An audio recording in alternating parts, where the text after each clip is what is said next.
रहा है।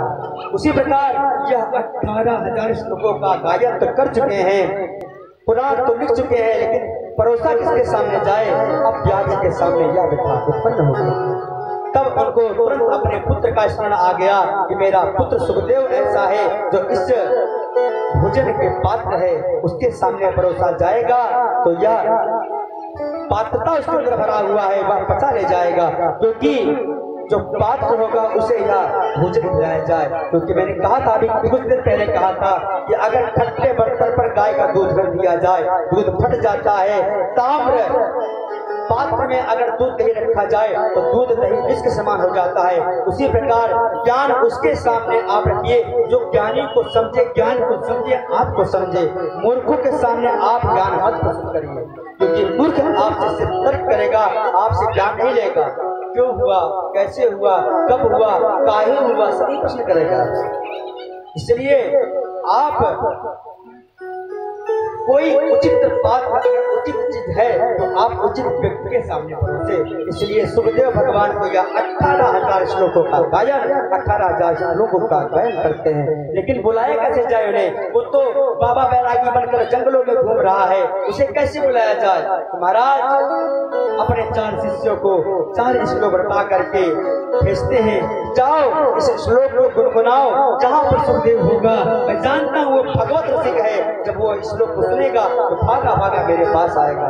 फिर क्या था महाराज, 4 शिष्य को 2 श्लोक रटा करके भेज दिए, वो चारों तरफ उस श्लोक का गायन कर रहे हैं। क्या बरहा पीडम नटवर बपु वर्णयो कर्णिकारं बिभ्रता कनक कपिशं वैजयन्तीं च माला रन्ध्रान् वेणोरधर सुदया पूरयन् गोपवृन्दैः वृन्दारण्यं सपदरमणं कविसदयैः। महाराज मोर का पंख धारण किए हुए हैं, सुंदर मुकुट धारण किए हुए हैं, पीतांबर ओढ़े हुए हैं, बंसी की धन बंसी पकड़े हुए हैं, बंसी बजाते हुए, गौवे चलाते हुए ग्वालों के साथ चले जा रहे हैं। ऐसी सुंदर झांकी भगवान की चली जा रही है। तो यह बात सुखदेव भगवान के कानों में पड़ा, तुरंत ध्यान खुल गया और सोचने लगते हैं, वाह वाह इतनी इसकी सुंदर झांकी है, मोर मुकुट धारण है, मोर का पंख धारण है, बंसी बजाता हुआ गौओं के साथ भ्रमण कर रहा है। ऐसे व्यक्ति का तो दर्शन करना चाहिए। जैसे ही चलने लगे रुक गए। कहते हैं जरूरी नहीं है कि जो देखने में सुंदर हो वो दिल का भी अच्छा हो। जरूरी नहीं है जो दिल का, जो सामने से सुंदर है, अच्छा कपड़ा पहना है, वस्त्र पहना है, मोर भोर पहना है, मुकुट पहना है, माला पहना है, जंजीर पहना है, सुंदर स्मार्ट सुंदर दिख रहा है, जरूरी ये नहीं कि वो अंदर से भी सुंदर है। भगवान तुरंत बैठ गए सुखदेव भगवान। ये वस्त्र की बात व्याख्यान हो रहा है, स्वरूप की व्याख्यान हो रहा है, अंदर की व्याख्यान नहीं हो रहा है। पुनः ध्यान में बैठ गए। तभी उनके चेला ने दूसरा श्लोक गुनगुनाना शुरू कर दिया। क्या अहो बकीयम स्तनकालकूटम जिह्वासयापाय ददत्त साध्वी लेभे गतिं धात्यजुतां ततोऽन्यं तं वा दयालुं शरणं व्रजेम।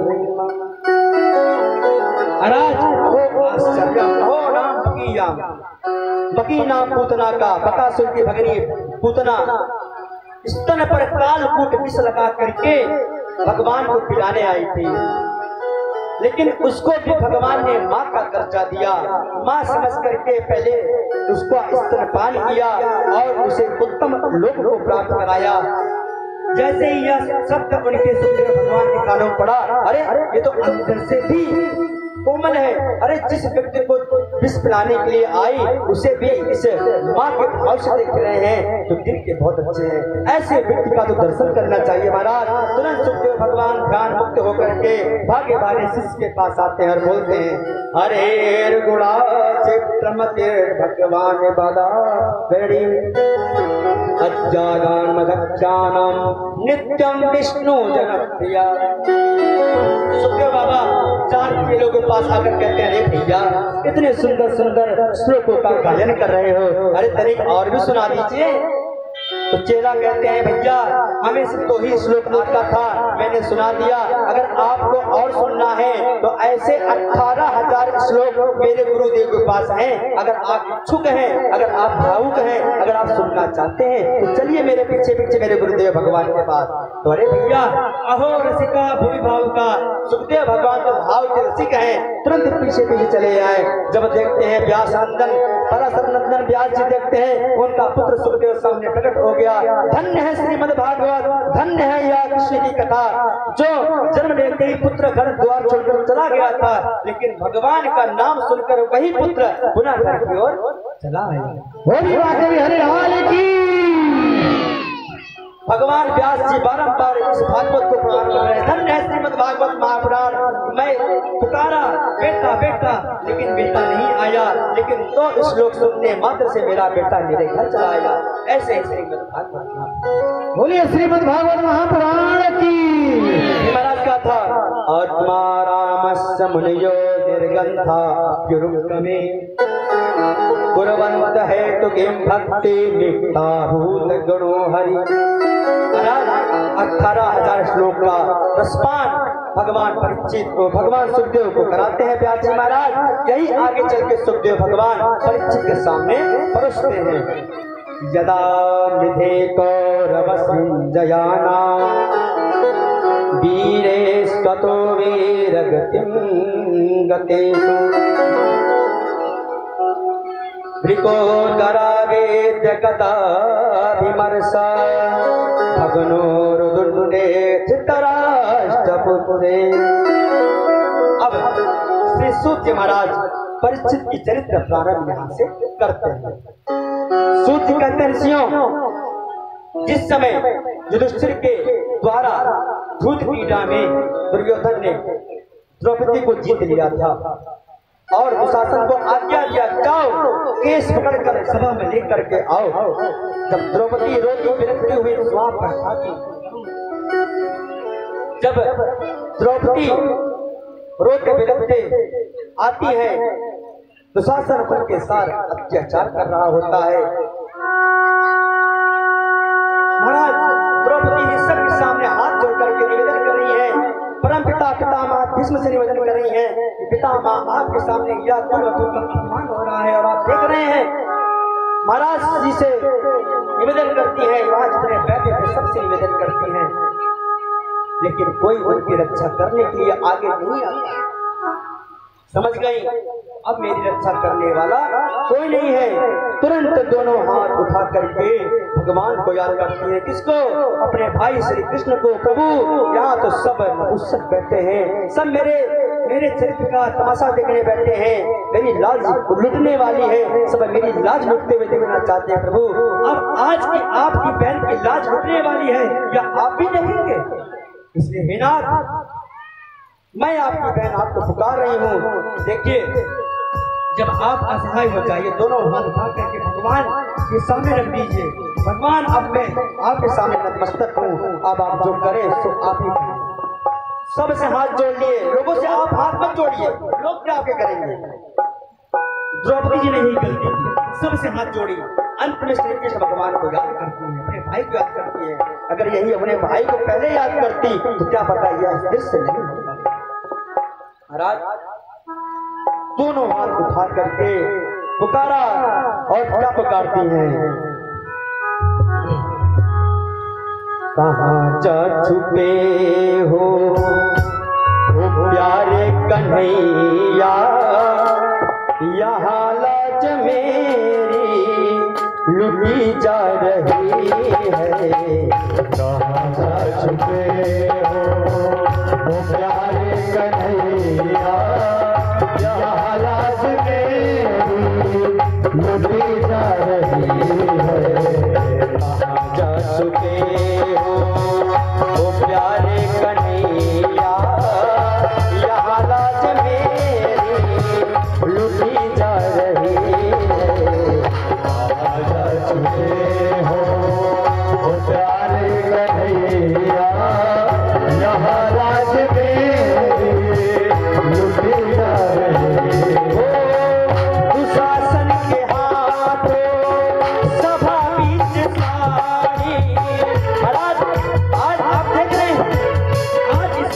बैठी हुई है, आज आपकी बहन की लाज जा रही है और आप देख रहे हैं दुशासन मेरी साड़ी खींच रहा है, आपकी बहन की लाज जा रही है, आप देख रहे हैं। कहाँ है प्यारे दुशासन के हाथों सभा बीच साड़ी, यहाँ आज मेरी खींची जा रही है। दुशासन के हाथों सभा बीच साड़ी, यहाँ आज मेरी खींची जा रही है। हे प्यारे कहाँ जा चुके हो मेरे प्यारे, अब आप तो आ जाओ, अब कब इंतजार करवाओगे नाथ। ओ कहाँ जा चुके हो ओ प्यारे कन्हैया, यहाँ लाज मेरी लुटी जा रही है। कहाँ जा चुके हो ओ प्यारे कन्हैया, यहाँ लाज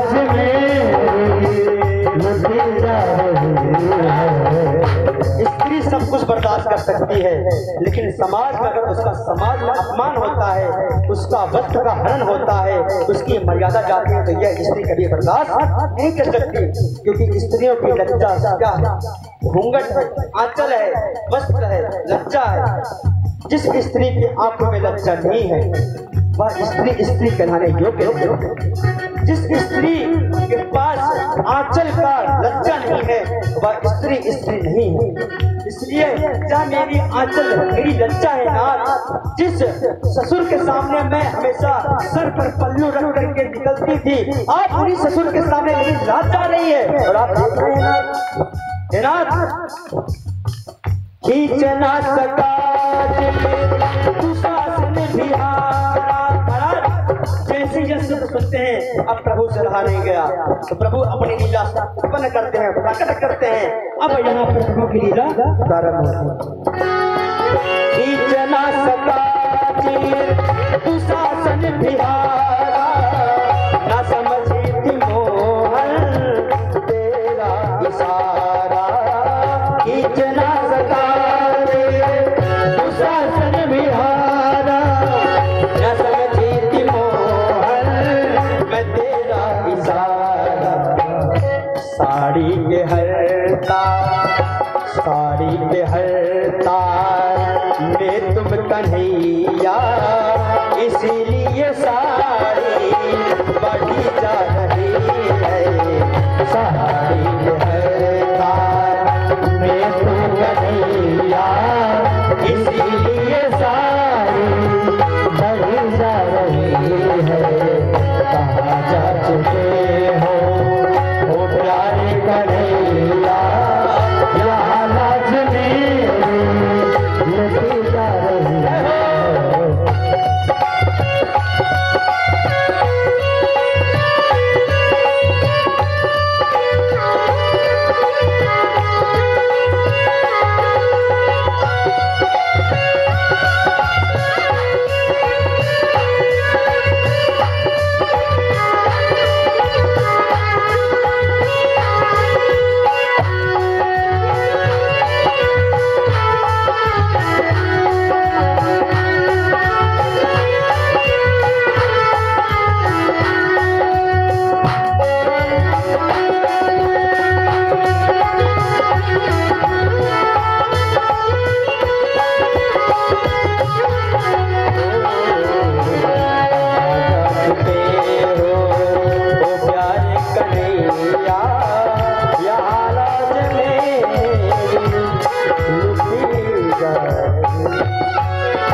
दोनों हाथ उठाकर पुकारते हैं कन्हैया को।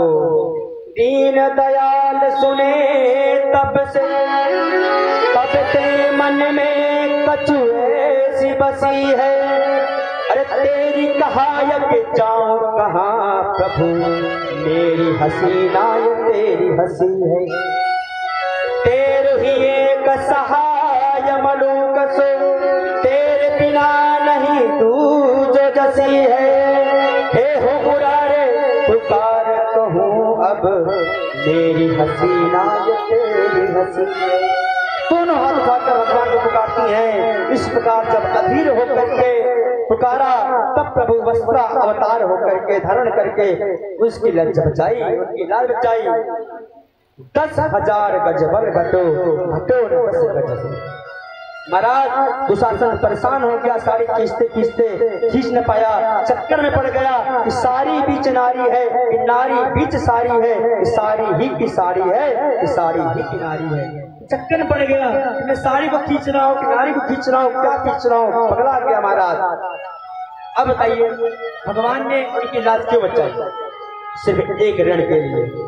जब शिशुपाल का वध कर रहे थे चक्र से, जब चक्र से वध किए तो उस समय चक्र से उनके घाव में थोड़ी सी कट गई थी। जब कट गई थी उसी वक्त रक्त बहने लगा।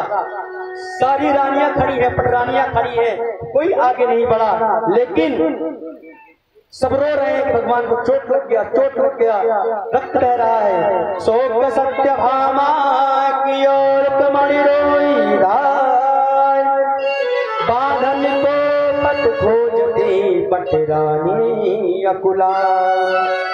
तभी लगी तो पति देखने, देखे घायल यदुवीर, अंगुली बांधन को तुरंत चीर दई अपनी चीर। रानियां पटरानियां खड़ी हैं, कोई आगे नहीं बढ़ा। वहीं द्रौपदी जी बहन जी खड़ी हैं, तुरंत अपनी रेशमी साड़ी को फाड़कर और उनके हाथों पर बांधती हैं। तुरंत प्रभु ने देखा, द्रौपदी से कहने लगे, बहन ये क्या कर रही हो?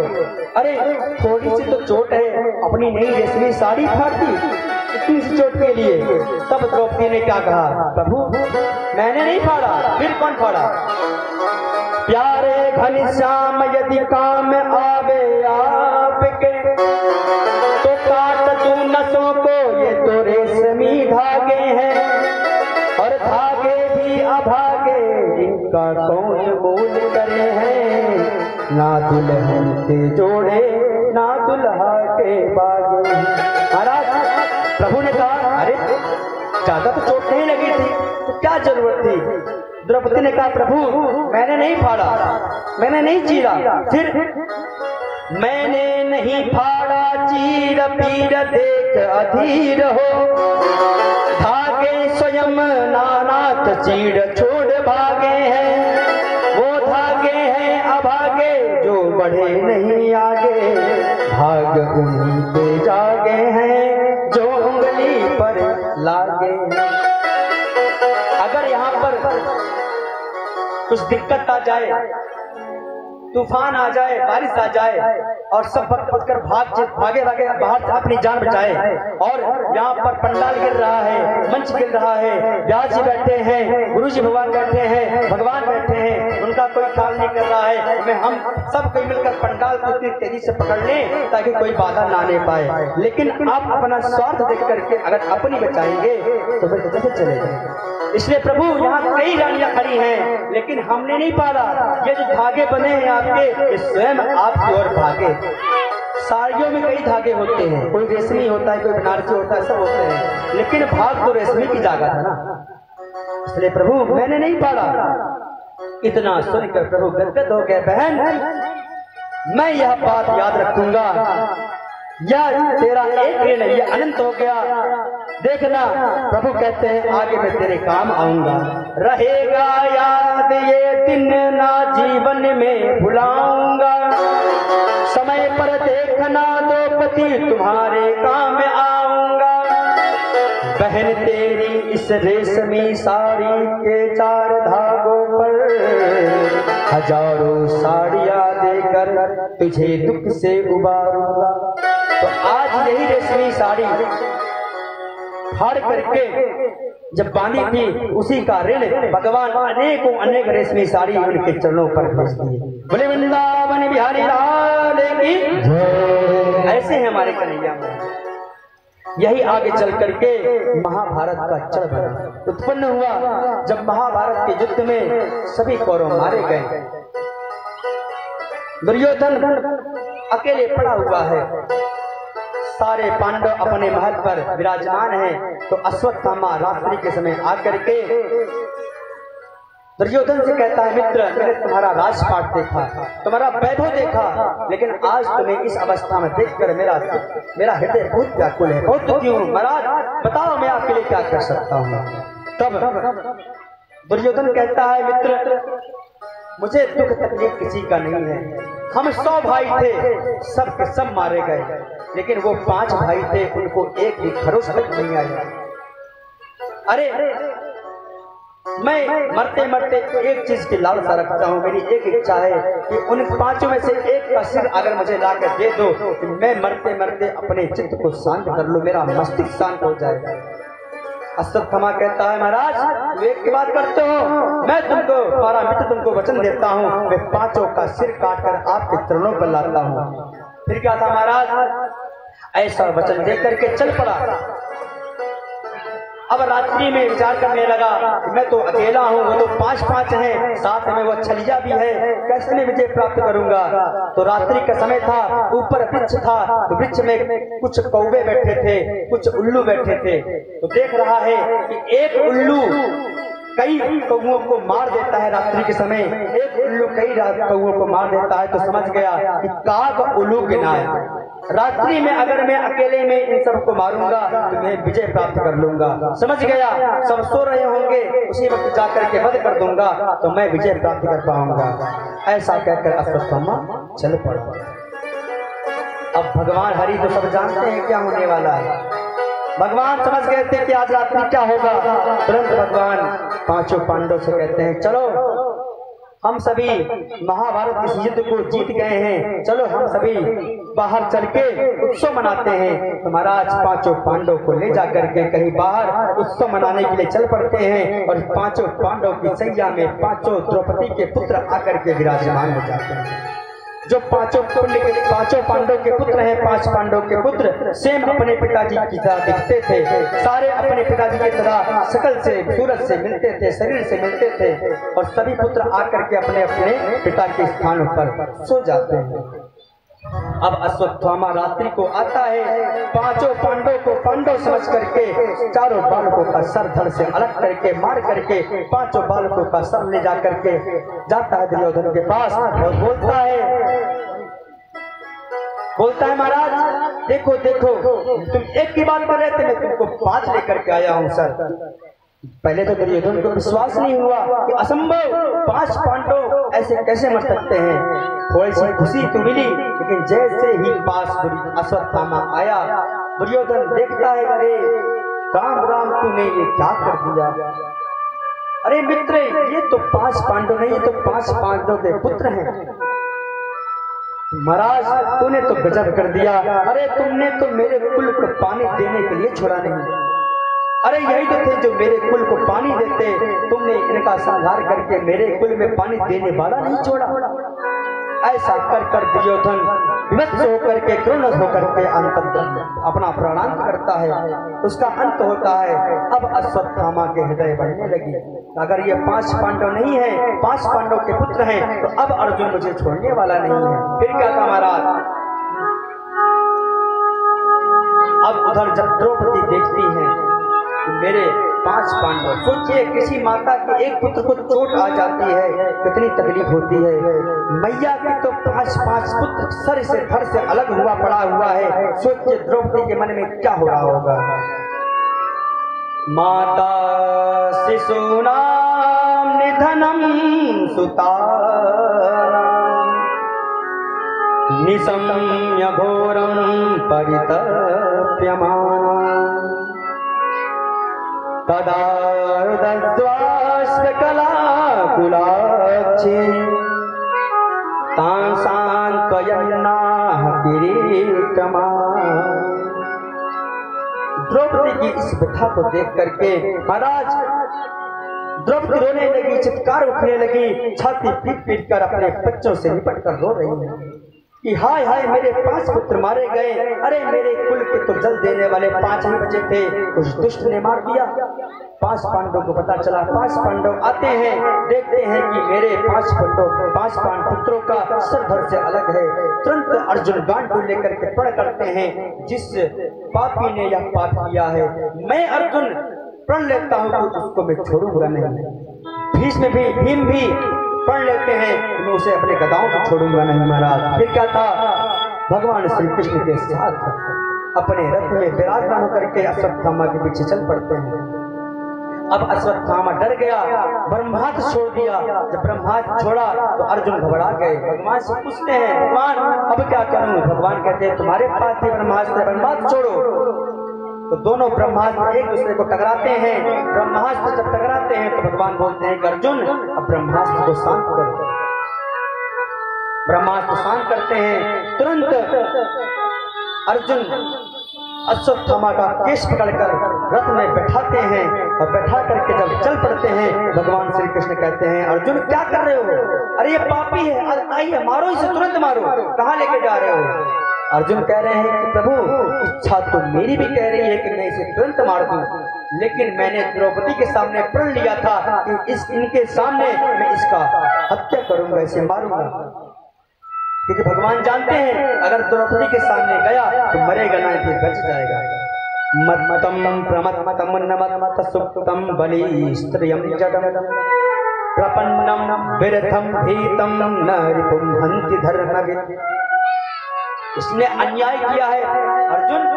धर्मवेत्ता पुरुष जो पुरुष होते हैं कभी बालकों के ऊपर, स्त्रियों के ऊपर, सोते हुए के ऊपर, खाते वक्त किसी के ऊपर हाथ नहीं छोड़ते। जो ऐसा पुरुष करता है वो पुरुष नहीं है, ये भागवत बताया गया है। उससे बड़ा पापी कोई नहीं है जो स्त्री पर हाथ छोड़ता है, जो बच्चों छोटे छोटे बच्चों पर हाथ छोड़ता है, जो सोते हुए पर हाथ छोड़ता है, जो भोजन करते हुए किसी प्राणी को छेड़ता है, टांगता है, गाली देता है, मारता है। अर्जुन मारो उसे तुरंत। लेकिन अर्जुन ने कहा प्रभु मेरे पुत्र का क्या होगा। फिर क्या था महाराज, रथ में बैठा करके अर्जुन लाते हैं द्रौपदी के साथ सामने। जब द्रौपदी देखती है सामने, अरे ये तो गुरुपुत्र अश्वत्थामा है, तुरंत दौड़ी भागी आई और जो रस्सी से बंधा हुआ उसका हाथ था फोड़ने लगती है। मुच्यता मुच्यता ब्राह्मणो नितरां गुरु। मुच्चता महाराज क्या कर रहे हैं आप? अरे आपको पता नहीं ये गुरुपुत्र हैं। अरे गुरुपुत्र गुरु के समान होता है। आपने अगर गुरु से गुरु मंत्र लिया है तो गुरु का पुत्र भी आपका गुरु कहलाएगा।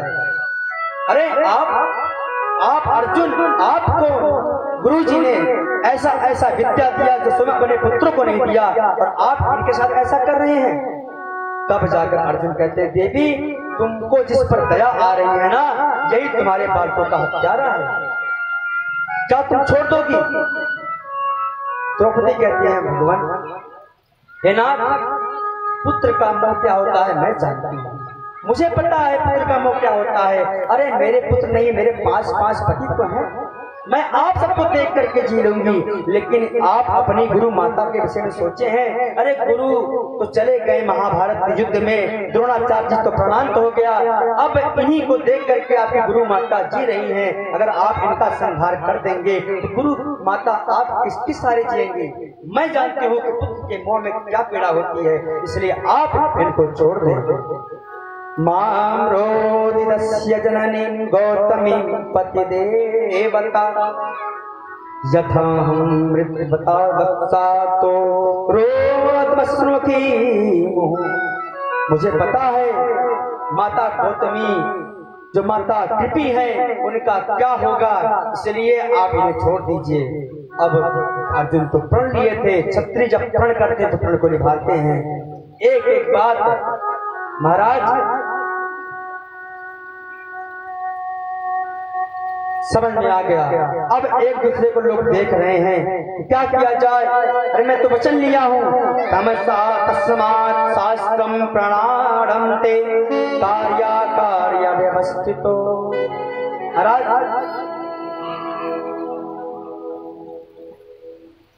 तुरंत सबकी आंखें टेढ़ी हो गई कि मैं इसे छोड़ूंगा नहीं। भीम कह रहे हैं तुम सब छोड़ दो, लेकिन मैं गदा से इसका जरूर अंत करूंगा।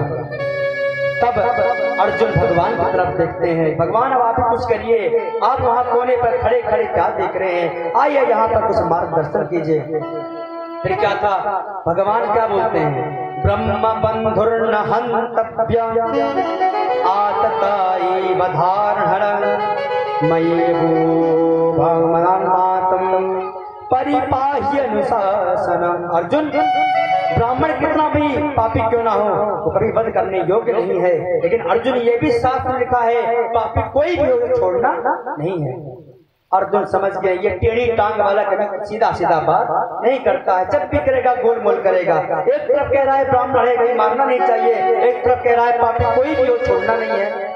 लेकिन अर्जुन पक्के चेले हैं भगवान के, उन्हीं से गीता का उपदेश लिया है, इसलिए इतना तो समझते हैं एक ब्राह्मण का कोई अगर प्रतिष्ठित प्राणी का अगर सम्मान अपमानित हो जाए वो मरने के एक एक पल उसके मरने के योग्य होता है। अगर कोई सम्मानित व्यक्ति का आप अपमान कर दे वो घुट घुट करके जीता है कि मेरा अपमान हुआ है, उसका दिन प्रतिदिन मरने का समान होता है। उसका मणि निकाल करके उसे अपमान करके उसका मुंडन करके उसे धक्के मार करके राज्यसभा से विस्थापित कर देते हैं। अब अश्वत्थामा आग बबूला होकर के क्रोध में आकर के अपमानित महसूस करके महाराज तुरंत प्रण लेता है कि मैं भी मेरा भी नाम अश्वत्थामा नहीं जो इसके कुल में एक भी पानी देने वाला छोड़ूंगा। उस समय उत्तरा गर्भवती थी, उनके गर्भ में परीक्षित पल रहे होते हैं। अब क्या था, इधर जब सारे पांडव अपने अपने स्थान हो गए, महाराज बन गए, अब क्या था, प्रभु कहे कि अब हमें विदा दीजिए। अरे हम कब से यहाँ पड़े हुए हैं, पांडव से कहते हैं अब मुझे द्वारका नगरी जाना चाहिए। द्वारका नगरी वासी कब से हमारी राह देख रहे हैं, अब मैं जा करके अपना राजभवन देखूं। द्वारकाधीश हमारा कब से इंतजार कर रहे हैं, प्रतीक्षा कर रहे हैं। जब प्रभु ऐसा करने लगे तो 5 पांडव उनको रोकने का प्रयास नहीं किए, विदा करने लगे। जैसे ही प्रभु आगे बढ़े क्या देखते हैं कि एक पांव रथ पर है तो एक पांव भूमि पर है, एक हाथ से रथ पकड़े हैं तो एक हाथ से सबसे अभिनंदन कर रहे हैं, सबसे गले मिल रहे, सबसे हाथ दिखा करके उनको आशीर्वाद दे रहे हैं कि मैं चलता हूँ। तभी क्या देखते हैं कि अश्वत्थामा वहां पर हाथ चढ़ा देता है उत्तरा के गर्भ में। उत्तरा समझ जाती है, उत्तरा भागी भागी भगवान के चरणों पर गिर जाती है। प्रभु पाहि मां मेरी रक्षा कीजिए, मेरी रक्षा करिए। कामत हतु माम नाथा मैं गर्भो निपात। आश्चर्य की बात है, जिसके विशाल 5 ससुर हों, 5 पांडव ससुर हैं, इतने बड़े बड़े राजा हैं, उनके सामने न जा करके उत्तरा अपने प्रभु श्री कृष्ण के पास गई। अब देखिए यहीं पर अच्छा हुआ, यहाँ पर उत्तरा ने देरी नहीं की क्योंकि जानती थी कि यह ब्रह्मास्त्र प्रतीक्षा नहीं करेगा, इसलिए सीधा सीधा भगवान के चरणों में लग गई, गोल मोल नहीं घूमी। द्रौपदी ने अगर ऐसा किया होता, अगर सीधे भगवान को याद किया होता तो सभा में आने का सौभाग्य ना होता। पहले उन्होंने सभावासियों से मदद मांगी, अपने ससुर से मदद मांगी, सबसे मदद मांगने के बाद अंत में भगवान के पास जाते हैं। इसलिए उत्तरा ने ये गलती नहीं की, सीधे भगवान के चरणों में अगर गिर जाते हैं, प्रभु रक्षा कीजिए, पाहि मां। प्रभु तुरंत समझ गए क्या हुआ, तो तुरंत देखते हैं कि अश्वत्थामा ब्रह्मास्त्र छोड़ा हुआ है। तो उत्तरा कहती है प्रभु मुझे कुछ हो जाए मैं चलूंगा, मैं मर जाऊं चलेगा, लेकिन मेरा गर्भ नष्ट ना हो, क्योंकि यह अंतिम पीढ़ी है, अंतिम जल देने वाला कुल का बच्चा है, बालक है, इसलिए इसे आपको रक्षा करनी होगी। मुझे कुछ हो जाए चलेगा, लेकिन मेरा पुत्र बच जाए। अब सोचिए अगर ये बोली होती कि मैं बच जाऊं, गर्भ नष्ट हो जाए, उचित था, लेकिन कह रही है कि मुझे कुछ हो जाए चलेगा, लेकिन मेरा गर्भ बचा रहा। अब सोचिए, अरे जब गर्भ बचेगा तो माँ भी तो बचेगी। तुरंत भगवान छोटा सा रूप बना करके गर्भ में जाते हैं और सुखदेव भगवान छोटे से आंखों से भगवान को देखते हैं। चतुर्भुज धारण करके भगवान जोर से गदा घुमाते हैं। भगवान को लगता है कि चक्र घूम रहा है, परीक्षित को लगता है कि चक्र घूम रहा है। इतनी तीव्र गति से उस गदा को घुमाया कि वह जो ब्रह्मास्त्र था वह हार में बदलकर भगवान के गलों में सुशोभायन हो गया है।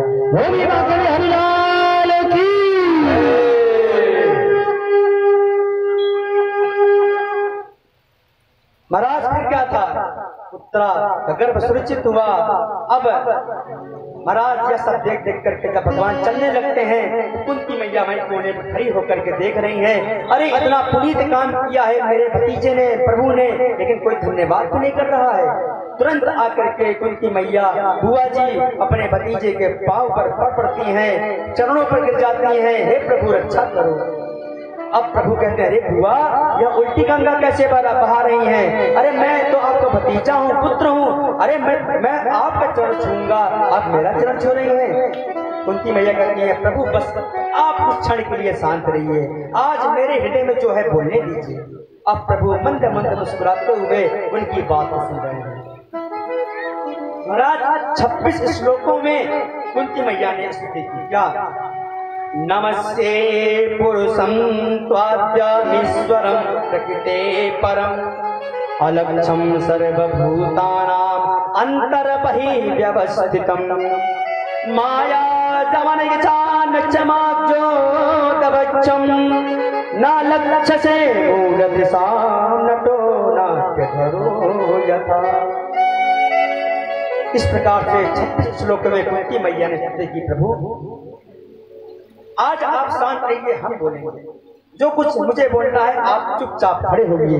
जब जब मेरे चित्त पे लगता है कि यह मेरा भतीजा नहीं, या साक्षात हरि का अवतार है, तब तक जैसे मैं तुम्हारे पास तुम्हारा पूजन करने के लिए, तुम्हारा मनन करने के लिए, तुम्हारा ध्यान करने के लिए, तुम्हारा पूजन करने के लिए आती हूँ, तो तुम बुआ बुआ बोल करके मेरे आंखों में भतीजे का पर्दा डाल देते हो।